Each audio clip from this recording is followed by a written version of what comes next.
पंजाबी फिल्मों की सबसे बड़ी अदाकारा साइमा नूर सैयद नूर ने शादी को कितने साल खुफिया रखा। पाकिस्तान में एक से बढ़कर एक अदाकारा आई जिसने तारीख में अपना नाम लिखवाया।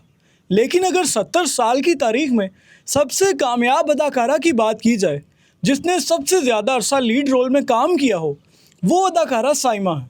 साइमा नूर पंजाबी फिल्मों की सबसे बड़ी अदाकारा है जिन्हें लीड रोल में काम करते हुए 30 साल का अरसा गुजर चुका है। फिल्म इंडस्ट्री का अरूज हो या जवाल, वो मुसलसल पर्दा स्क्रीन की जीनत बनती चली आ रही हैं। 90 की दहाई में जब फिल्म इंडस्ट्री धड़म से नीचे आ गिरी थी तो साइमा के सुपरहिट फिल्मों ने ही इसे दोबारा से अपने पैरों पर ला खड़ा किया था, जिनमें साइमा की लाजवाल फिल्म चूड़ियाँ ने कलीदी किरदार अदा किया। साइमा ने एक तरीही अरूज देखा और बेपनाह हुस्न भी इनके हिस्से में आया।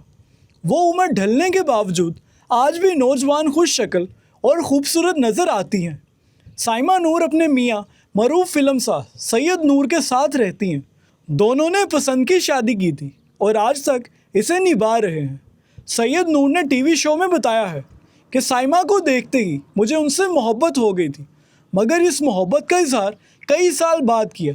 मैं और साइमा फ़िल्म चूड़ियाँ की शूटिंग के दौरान ही एक दूसरे को पसंद करने लगे थे। फिर इस फिल्म के बाद भी हमने कई फिल्मों के लिए एक साथ काम किया। हम दोनों एक दूसरे को समझने भी लगे थे। तो एक दिन मैं उन्हें शूटिंग के लिए इनके घर से लेने गया और हम दोनों बातें कर रहे थे तो मैंने इनका हाथ थाम लिया। जैसे ही मैंने हाथ थामा तो इन्होंने फ़ौरन मुझसे कहा कि अब जबकि आपने मेरा हाथ थाम लिया है तो कभी मत छोड़िएगा।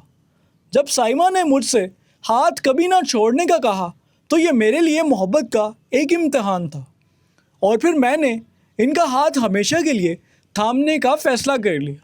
मैंने अदाकारा साइमा से शादी की बात को एक दहाई तक खुफिया रखा।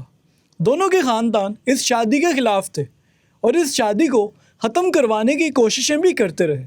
जब मेरी अहलिया रुखसाना को साइमा से मेरी शादी का इल्म हुआ तो वो नाराज़ हो गई, मगर फिर मान भी गई और मेरी दूसरी शादी को सबसे पहले रुखसाना ने ही कबूल किया।